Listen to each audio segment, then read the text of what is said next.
அப்ப இந்த இத்து போன அரிசி எல்லாத்தையும் என்ன பண்ண சொல்ற? குப்பையிலையா போட சொல்ற? மாமா, நான் ஏற்கனவே கோழி பண்ண ஓனர் கிட்ட பேசி கோழி தீவனத்துக்கு ஆர்டர் எடுத்துட்டேன்.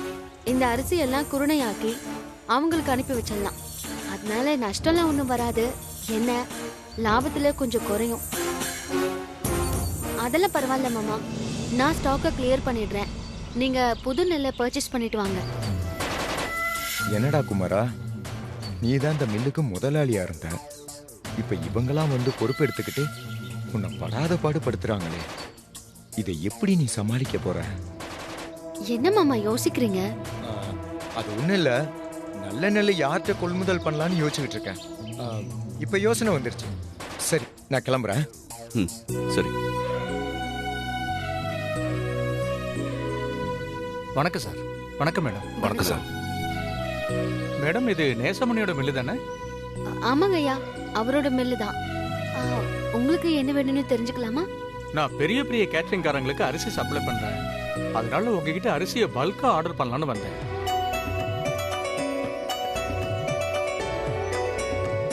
ரொம்ப சந்தோஷம் சார். கண்டிப்பா நாங்க உங்களுக்கு சப்ளை பண்றோம். எனக்கு ஒரு வாரம் இல்லைன்னா 10 நாளைக்கு ஒரு முறை ஒரு லோடு அரிசி தேவைப்படும். யாருக்கிட்ட தரமா அரிசி இருக்குன்னு நாங்க விசாரிச்சப்போ நிறைய பேர் நேசமணி மில்ல தான் ரெஃபர் பண்ணாங்க. நீங்க அரிசி சாம்பிள் கொடுங்க, அதே நேரத்தில் கொட்டேஷனும் கொடுங்க. எங்களுக்கு ஏத்த மாதிரி அரிசி குவாலிட்டியும் ரேட்டும் ஒத்து வந்துச்சுன்னா கண்டிப்பா உங்களுக்கே ஆர்டர் கொடுக்குறோம்.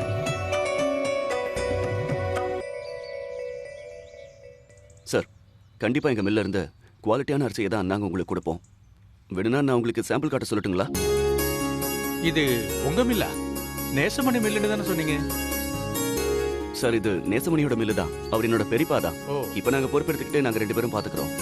அவருக்கு கொஞ்சம் உடம்பு சரியில்லை, அதனால வர முடியல. அப்பப்ப அவர் மில்லுக்கு வந்துட்டு போவாரு. ஓ, அப்படியா? நீங்க தான் பாத்துக்கிறீங்களா? ஆமா சார். எல்லாரும் சொன்னதை வச்சு பார்க்கும்போது நேசமணி ஐயாவுக்கு நல்ல அனுபவமும் பேரும் இருக்கிறத தெரிஞ்சுக்கிட்டேன். நீங்களும் அவர் மாதிரி நல்ல குவாலிட்டி அரிசி கொடுத்து நல்ல பேர் எடுக்கணும். அவர் பேரையும் காப்பாற்றணும். கண்டிப்பா சார். சரி, கொட்டேஷன் எப்ப கிடைக்கும்? ஐயா, நாங்க பொறுப்புக்கு வந்ததுக்கு அப்புறம் பெரிய ஆர்டர் நீங்க கொடுக்கறது தான். அதனால நாங்க கொஞ்சம் டிஸ்கஸ் பண்ணிட்டு டீடைலா ஈவினிங் கொட்டேஷன் கொடுக்கட்டுமா? Very good. அப்போ நானே மில்லுக்கு வந்து வாங்கிக்கிறேன். எத்தனை மணிக்கு வரணும்? ஐயா, சாயந்தரம் வீட்டுக்கு வர முடியுமா? அங்க வச்சு உங்களுக்கு கொட்டேஷன் கொடுத்துடுறோம். சரிம்மா, நான் வீட்டுக்கே வந்து வாங்கிக்கிறேன். எனக்கு ரேட் ஓகேனா நைட்டே ஆர்டர் கொடுத்துறேன். அப்படி ஆர்டர் கொடுத்துட்டா நாளைக்கே நீங்க அரிசி சப்ளை பண்ற மாதிரி இருக்கும். நீங்க சொன்ன டயத்துல அரிசி சப்ளை பண்ணணும், அது ரொம்ப முக்கியம். சார், எங்க கொட்டேஷன் பார்த்துட்டு கண்டிப்பா எங்களுக்கு ஒரு வாய்ப்பு கொடுங்க. நிச்சயமா உங்களுக்கு பிடிச்ச மாதிரி நடந்துக்குவோம். Okay sir. அப்படியே சாம்பிள் அரிசி பாக்குறீங்களா? பார்க்கலாமே. பல இவரை கூட்டு போய் நம்ம கிட்ட இருக்கிற அரிசி எல்லாம் காமிங்க. நல்ல குவாலிட்டியான அரிசியா காமிங்க. Okay sir. சார், நீங்க போங்க சார். போய் பாருங்க. வரேன். வாங்க சார். மாமா, இந்த ஆர்டரை மிஸ் பண்ணாம நம்ம தக்க வச்சுக்கணும் மாமா. ஆமா ரசாதி, இது பெரிய ஆர்டர். நமக்கு மார்ஜின் வச்சு கொட்டேஷன் கொடுத்தாலே போதும், நமக்கு லாபம் தான்.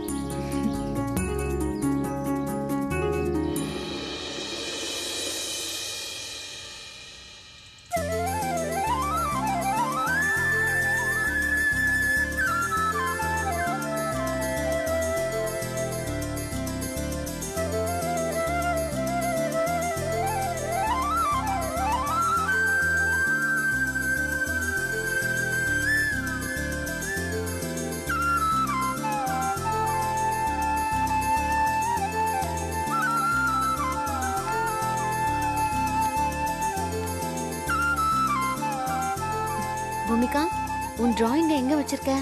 டேபிள்ல இருக்குமா? சரி. அம்மா, என் டிராயிங்க்கு பிரைஸ் கிடைக்குமா? பூமிகா, நாம உண்மையா இன்ட்ரெஸ்டா ஒரு விஷயம் பண்ணா அதுக்கு என்னைக்கும் பலன் உண்டு. போட்டியில கலந்துக்கிட்டு படம் வரைஞ்சு அங்க நீ வச்சிருக்க, உன் வேலையை நீ செஞ்சிருக்க. பரிசு கிடைச்சா ஓகே, கிடைக்கலனா அதுக்கு நீ ஃபீல் பண்ணாம இன்னும் பெட்டரா எப்படி பண்ணலாம்னு நீ யோசிக்கணும். அம்மா, உங்களை மிஸ் கூப்பிடுறாங்கம்மா.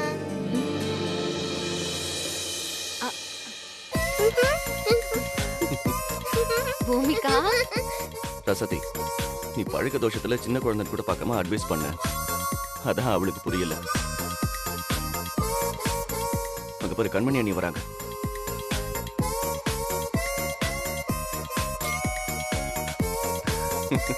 மாமா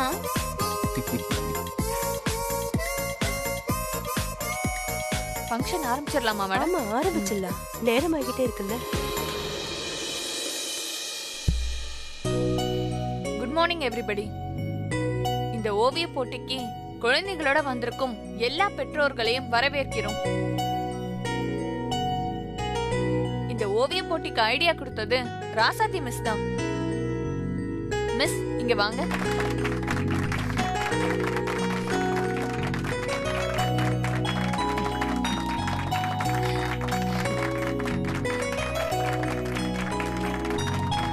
மிஸ், நீங்க தான் இந்த அற்புதமான ஓவிய போட்டிக்கு ஐடியா கொடுத்தீங்க. அதனால நீங்க இந்த போட்டிக்கு ஜட்ஜா இருந்து பிரைஸ் அனௌன்ஸ் பண்ணணும்னு கேட்டுக்கிறேன்.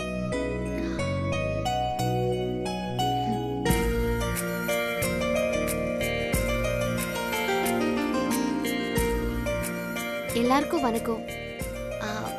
பிள்ளைங்க வெறும் பாடத்தை மட்டும் படிச்ச போதாதுன்னு தான் இந்த ஐடியாவை சொன்னேன். அது மட்டும் இல்லாம இந்த மாதிரியான விஷயங்கள் தான் அவங்களோட தனித்திறமையை வெளிப்படுத்தும். மிஸ் கேட்டுக்கிட்ட மாதிரி நான் இந்த போட்டிக்கு ஜட்ஜா இருக்க முடியாது. ஏன்னா என் பொண்ணு பூமிகாவும் இந்த போட்டியில கலந்துட்டு இருக்கா. அதனால இன்னைக்கு நானும் உங்களை மாதிரி பேரண்டா தான் வந்திருக்கேன். தேங்க்யூ.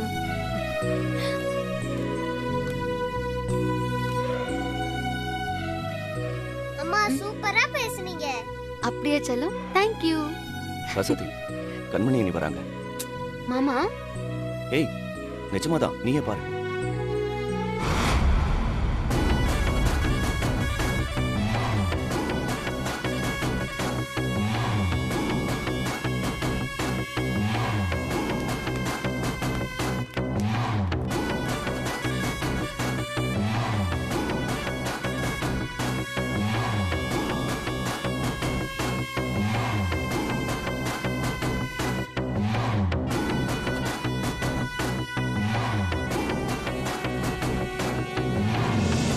குழந்தைங்களோட டேலண்ட வெளியே கொண்டு வர ராசாத்தி மேடம் நிறைய முயற்சிகள் எடுத்துட்டு வராங்க.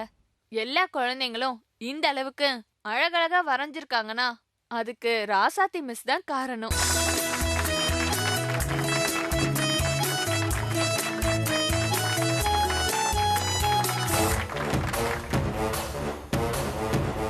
கண்மணி, இது ஓவிய போட்டியா இல்ல பிரச்சார மேடையா? அந்த அம்மா ராசாத்திய இப்படி புகழ்ந்து பேசுது. ஒருவேளை நாம வந்ததுக்கு அப்புறம் இப்படி எல்லாம் பேச சொல்லி காசு கீசு கொடுத்திருப்பாளோ? அம்மா, கொஞ்சம் சும்மா இருக்கியா? இப்போ நம்மளோட ஜட்ஜு இந்த ஓவியங்களை பார்த்து பரிசு அறிவிப்பாங்க.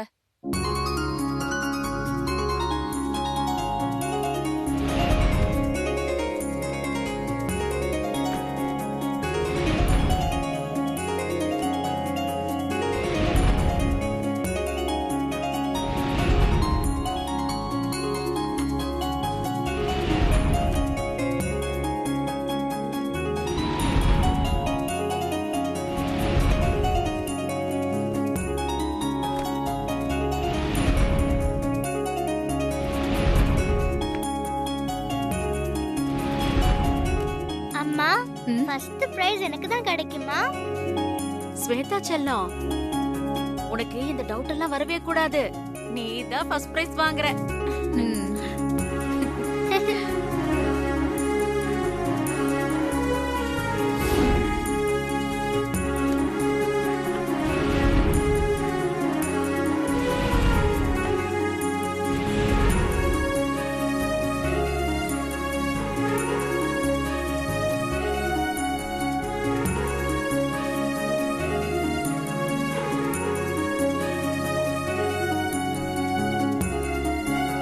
இப்ப என் கையில போட்டியில வெற்றி பெற்றவங்களோட லிஸ்ட் இருக்கு.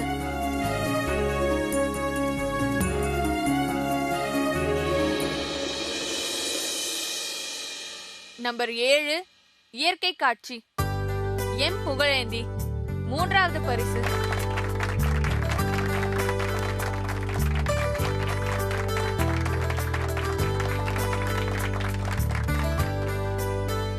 வாழ்த்துக்கள் பா.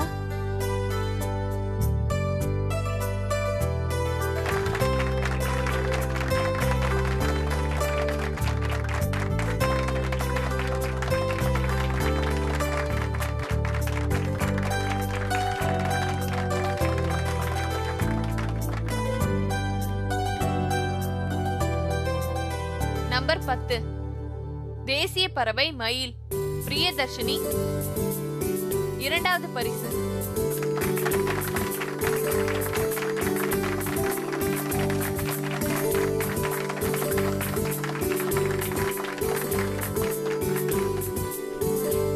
வாழ்த்துக்கள்மா.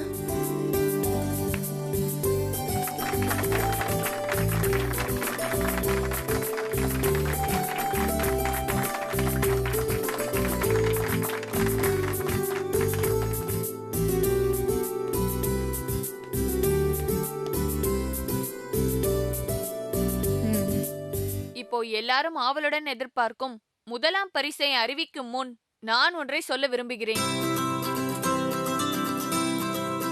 என்ன பொறுத்த வரைக்கும் போட்டியில கலந்துகிட்ட அத்தனை பேருமே வெற்றியாளர்கள் தான்.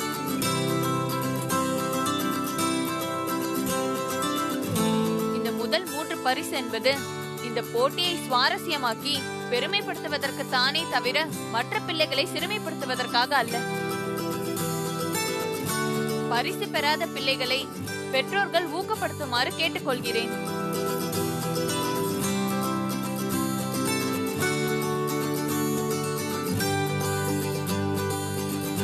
இப்போது முதல் பரிசை அறிவிக்கிறேன்.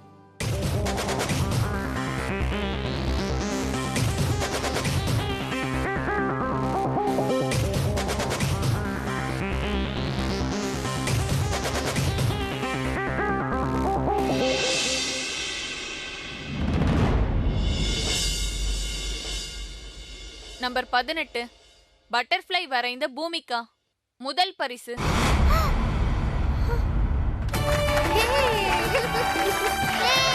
கங்க்ராட்ஸ்.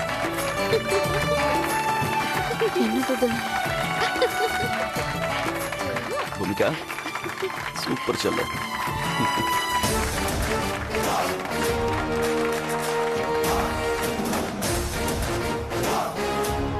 கண்மணி, இது சீட்டிங். நான் நம்ப மாட்டேன். அவ பில்டப் கொடுத்து பேசும்போதே நினைச்சேன். வா போலாம். இனிமே ஒரு நிமிஷம் கூட இங்க இருக்க கூடாது.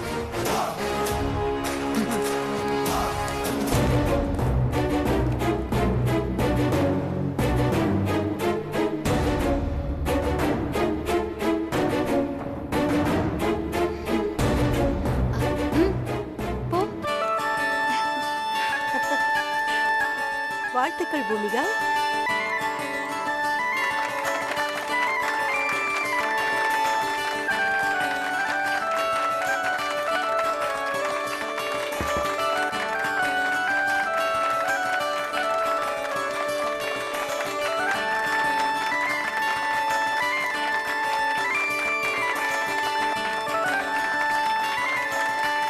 சூப்பர்.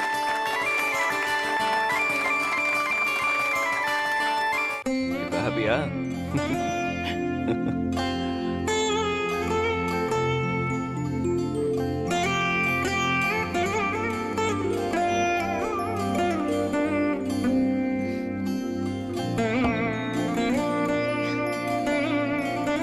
பூமிகா, சாமி கும்பிட்டுக்கோ.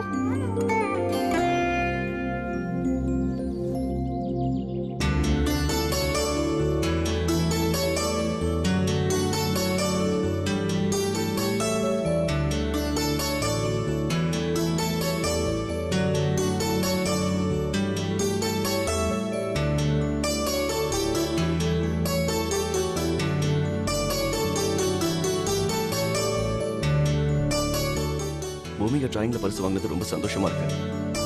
ஆமா மாமா, இனிமே நமக்கு நல்ல நேரம் தான். எல்லாமே நல்லபடியா நடக்கும்.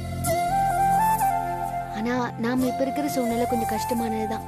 அதை சமாளிக்க தான் கடவுளா பார்த்து இந்த மாதிரி சின்ன சின்ன சந்தோஷத்தை கொடுத்திருக்காரு. ஆமா ரசாதி, இந்த சந்தோஷம் இன்னும் நீடிக்கணும்னா இன்னைக்கு இன்னொரு நல்ல விஷயமும் நடக்கணும். அந்த கொட்டேஷன் விஷயத்தை சொல்றீங்களா? நம்ம அரிசியோட குவாலிட்டி கண்டிப்பா அவருக்கு பிடிக்கும். ஏன்னா நம்ம ரேட்டும் ஒன்றும் அதிகமா போடல, மார்ஜின் போக அதோட நமக்கு கம்மியா லாபம் வர மாதிரி தான் கொட்டேஷனே போட்டிருக்கோம். எப்படியும் ஆர்டர் கண்டிப்பா நமக்கு தான் வரும். மாமா, நாம கொடுக்கறது கொடுப்போம், அதுக்கப்புறம் கடவுள் விட்ட வழி. இந்த பெரிய ஆர்டர் நமக்கு வரணும்னா கண்டிப்பா வரும், அதை யாராலையும் தடுக்க முடியாது.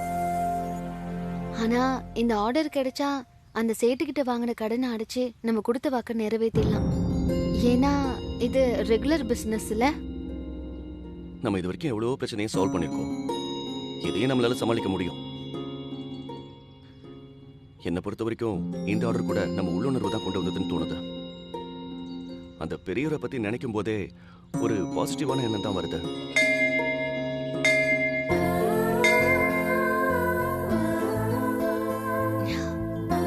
மாமா, இந்த மணி சவுண்டு கூட நீங்க கலங்காதீங்க நான் இருக்கேன்னு கடவுள் வாழ்த்துற மாதிரியே இருக்கு. நம்பிக்கையோட இருப்போம், நல்லதே நடக்கும்.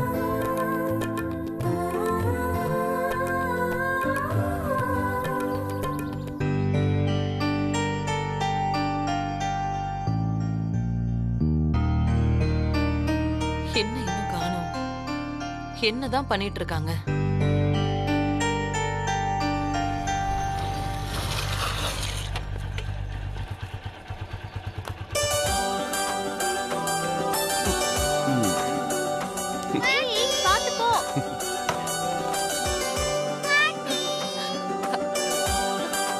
பூமிகா, வாடி தங்கம். என் செல்லம், நீ வந்துட்டியா? இவ்ளோ நேரம் உன்னை பார்க்கதான் பாட்டி காத்துக்கிட்டு இருந்தேன். பாட்டி இங்க பாத்தீங்களா? ரொம்ப நல்லா இருக்கு. இத கேள்விப்பட்டுதான் நான் உனக்காக காத்துட்டு இருந்தேன். ஓவிய போட்டியில கலந்துகிட்டு முதல் பரிசு வாங்கினியாமே, வாழ்த்துக்கள் குட்டிமா, செல்லம். இதே மாதிரி நீ நிறைய பரிசு வாங்கணும்.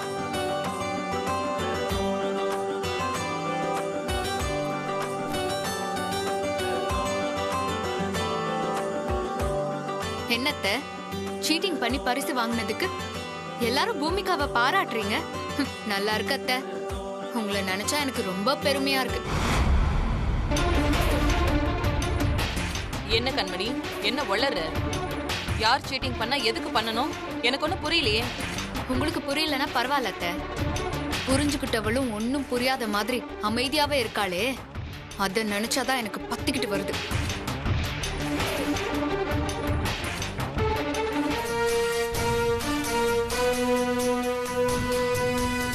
கண்மணி, இல்லாததையும் பொல்லாததையும் சொல்லி அந்த குழந்தை மனசை நோகடிக்காத. இங்க யாரும் சீட்டிங் எல்லாம் பண்ணல. யார் சீட்டிங் பண்ணதுன்னு அவங்கவுங்க மனசாட்சிக்கு தெரியும். ஓ, மனசாட்சிக்கு தெரியுமா? இல்ல, ஸ்கூலுக்கே தெரியும்.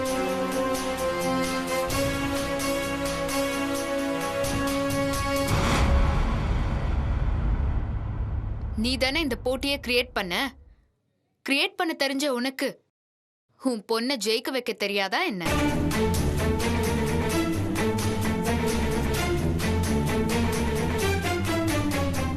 கண்மணி, தேவையில்லாம கற்பனை பண்ணி பேசாத. நீ என் மேல இருக்கிற கோர்ட்ல தான் அப்படி பேசிட்டு இருக்க, அது எனக்கு நல்லா தெரியுது. ஹே, நான் இத சொல்லல. ஸ்கூல்ல எல்லாரும் அதத்தான் பேசிக்கிறாங்க. நீ வேணும்னா அவங்க கிட்ட போய் கேளு, அப்போ தெரியும் நீ பண்ண காரியம். கண்மணி, என்ன நடந்துச்சு? எதுக்கு நீங்க ரெண்டு பேரும் இப்படி மல்லு கட்டிக்கிட்டு நிக்கிறீங்க? அத்தை, இன்னைக்கு ஸ்கூல்ல டிராயிங் போட்டி நடத்துனாங்க. நான் ஸ்வேதாக்கு முன்கூட்டியே டிராயிங் வரைய சொல்லி கொடுத்து அழகா வரைஞ்சு போட்டிக்கும் போயிட்டோம்.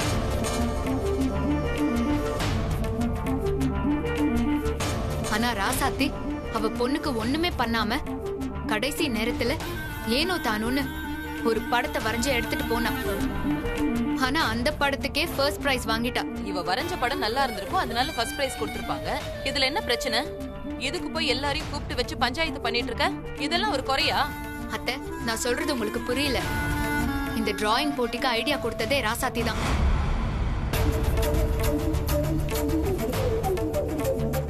அந்த போட்டியில பூமிகா தான் ஜெயிக்கணும்னு முடிவு பண்ணது கூட ராசாத்தி தான்.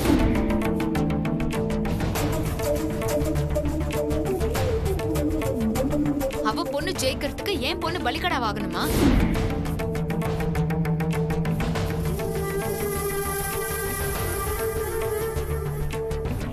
இதுவே ஸ்வேதா அவளோட பொண்ணா இருந்தா இப்படி பண்ணிருப்பாளா? சொல்லுங்க அத்தை.